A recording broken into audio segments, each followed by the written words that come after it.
America was once called the dream. But for many international tourists, that dream is turning into a nightmare.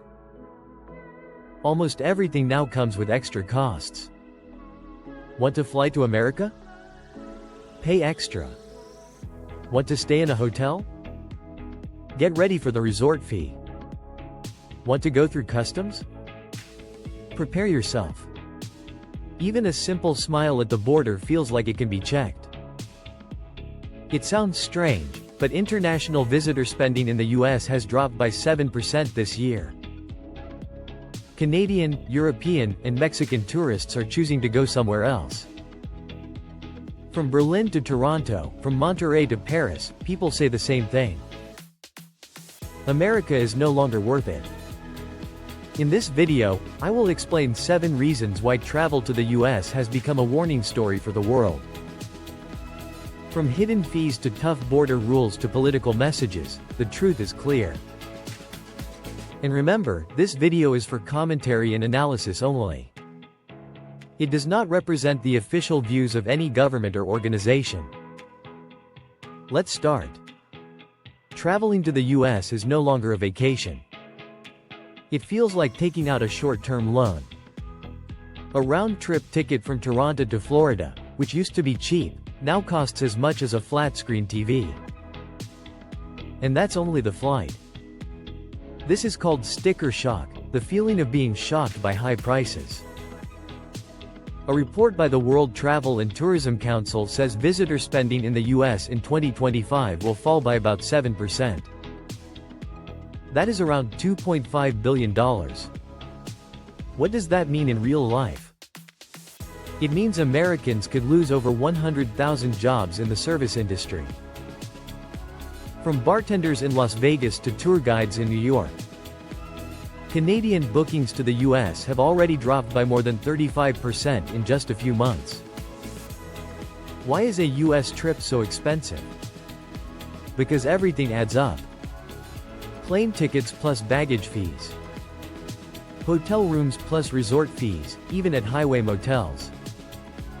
Dinner plus a 20% tip, because the bill already includes it. A Canadian family saw their vacation cost rise by $600 compared to before. Just from hidden fees and taxes. They canceled their US trip and chose Cuba instead. A week in Varadero was cheaper than a weekend in Miami. When the Canadian middle class stops coming, the Americans who depend on that money feel the pain. Tourists from Europe now choose Turkey. Mexicans go to Japan or Spain. Canadians fly to the Caribbean. Even ordinary Americans are paying the price. When international tourists don't come, hotels and restaurants raise prices to make up for the loss. As a result, a trip inside the US can feel as expensive as buying a used car. Every airport now feels like a casino. You don't know how long the delay will be.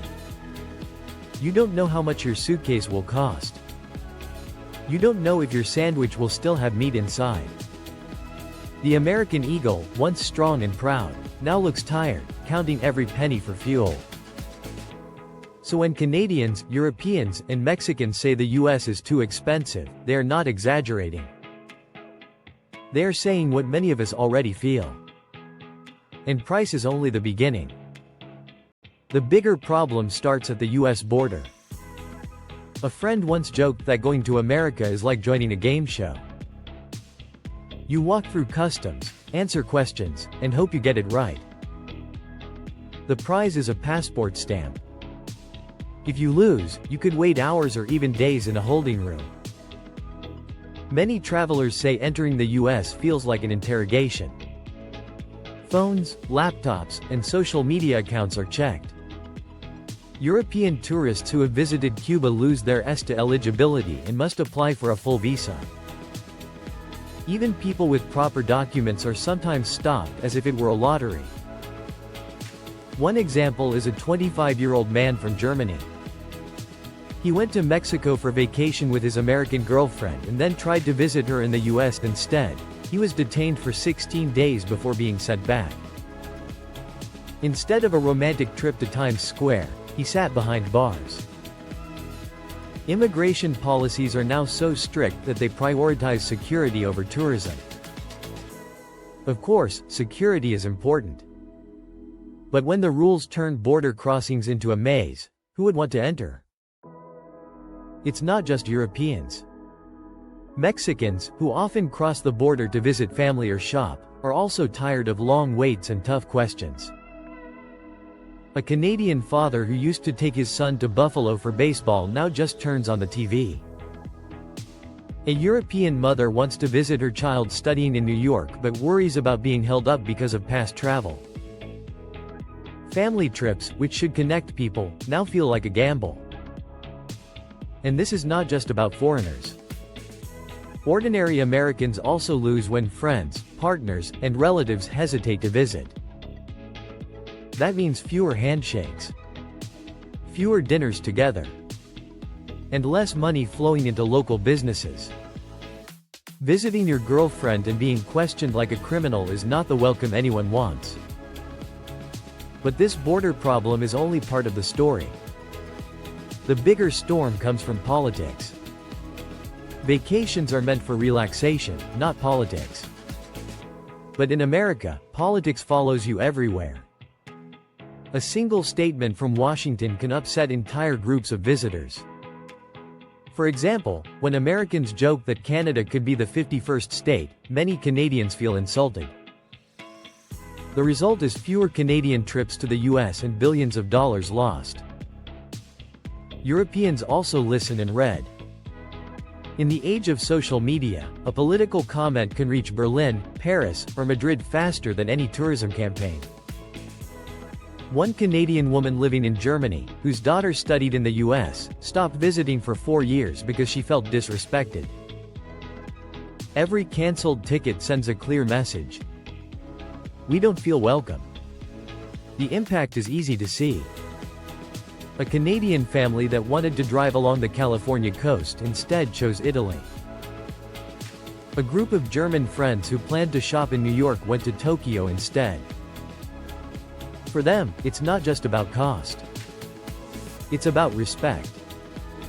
If the government doesn't value you, why should you spend money there? California may promote sand, wine, and sunshine. But political division in Washington is louder than the waves in Malibu. In Europe, the feeling is even stronger. It's not just about being offended. It's also about risk. If politics can suddenly change the tourism rules, why risk your vacation at all? Travel is supposed to be for relaxation. People pay to escape stress, to sit by the sea, or to walk through old towns. But for many international visitors, coming to the US now feels like a gamble. To be honest, you are not buying a tour. You are buying a security lottery ticket. In recent years, the news and social media have been full of stories about legal travelers being detained. Their phones and laptops are sometimes searched.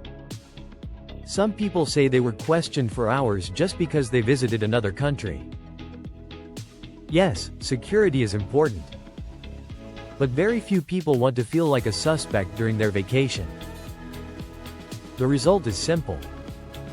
Trust is broken. Europeans, especially older travelers, are asking if it is even worth the risk.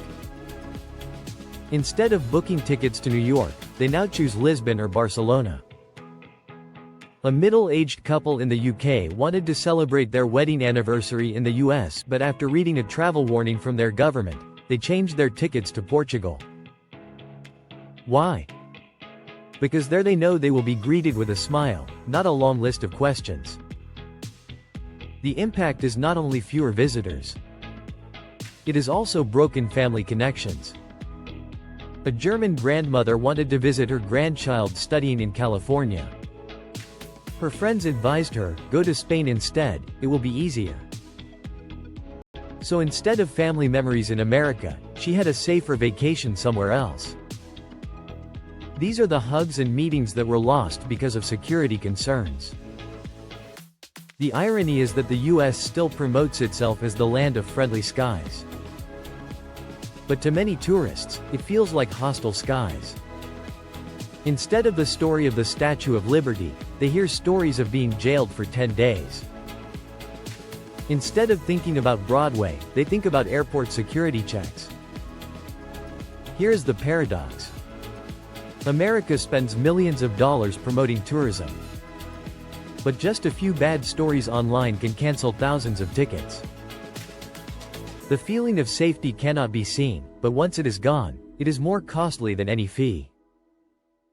If Europeans who live across the ocean feel nervous, imagine what Mexicans think.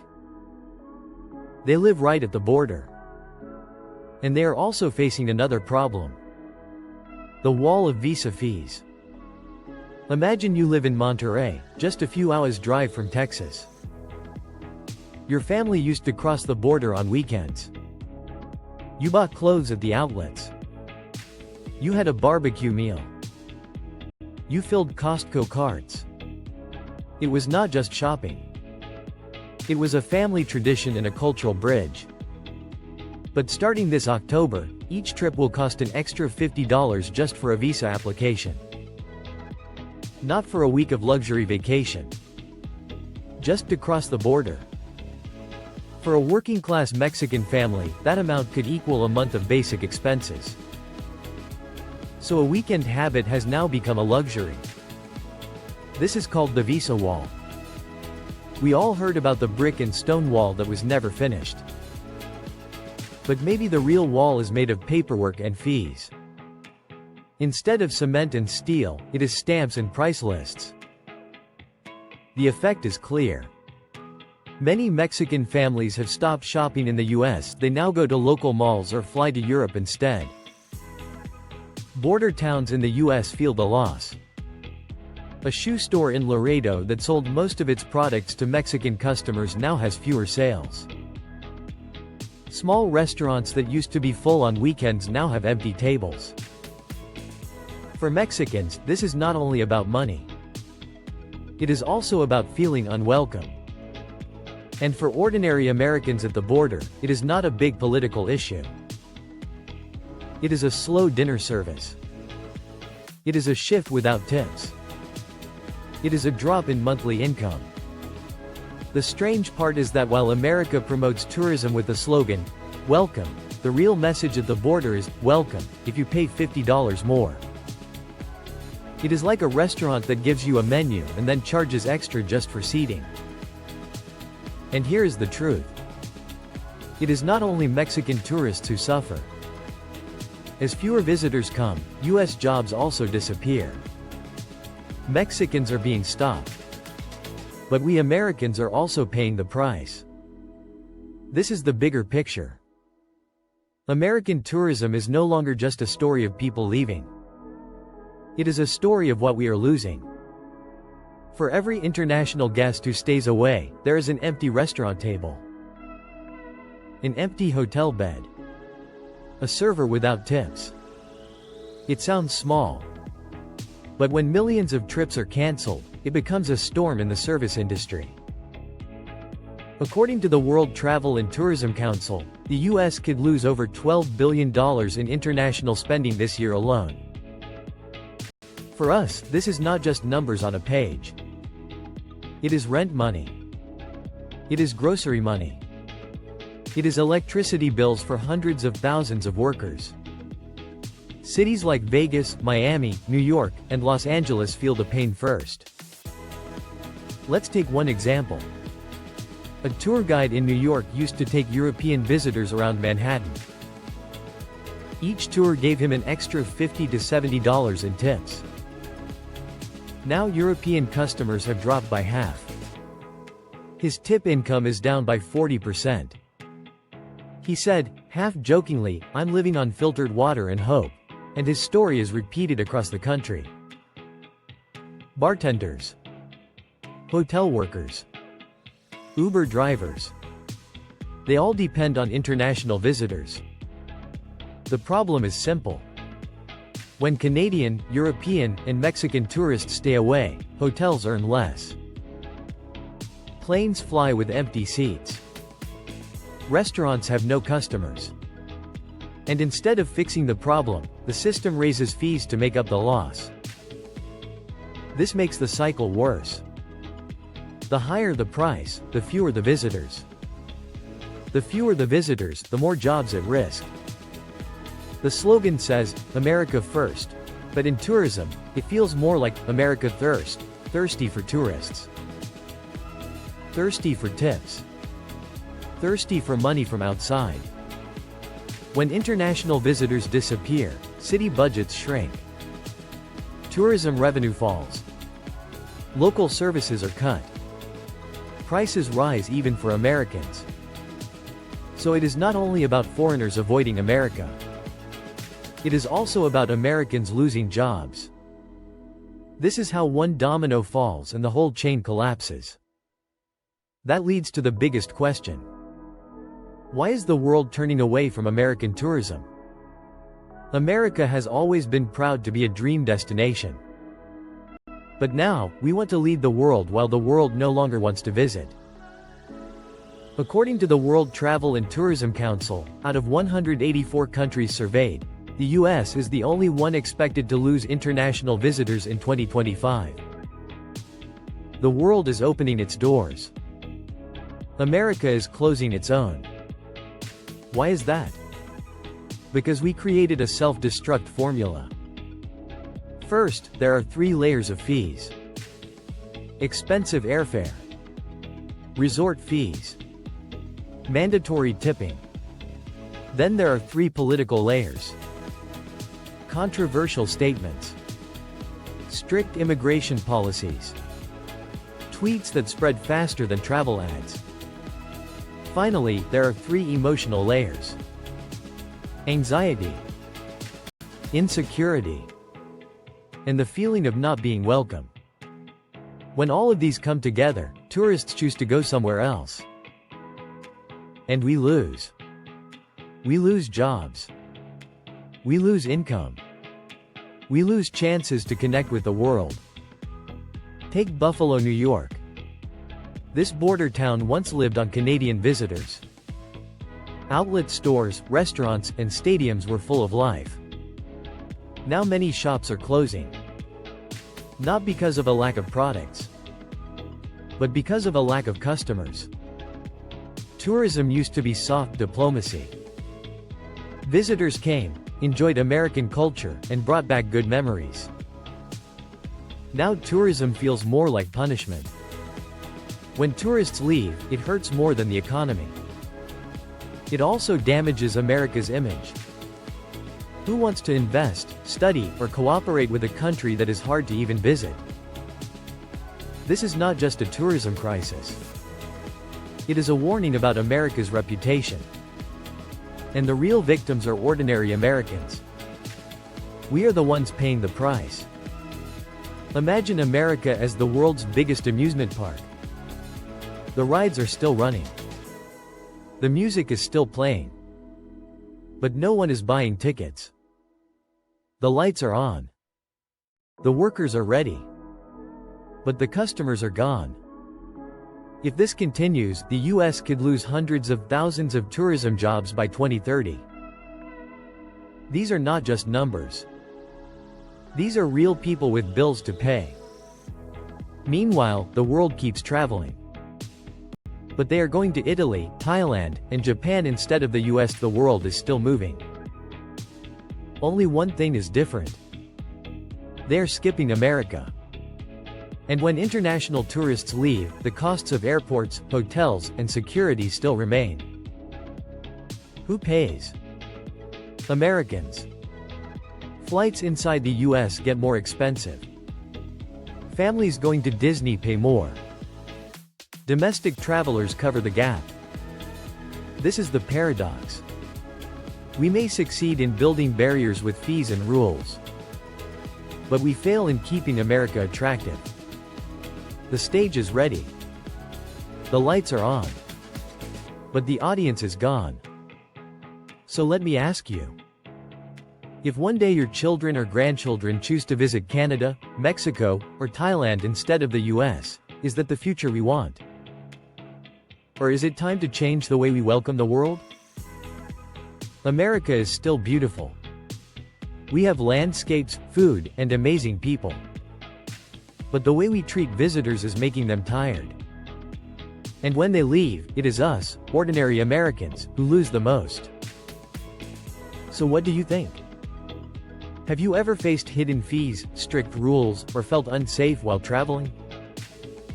If you were an international tourist, would you still choose the US as your destination? Share your thoughts in the comments. If you found this video helpful, please subscribe and turn on notifications.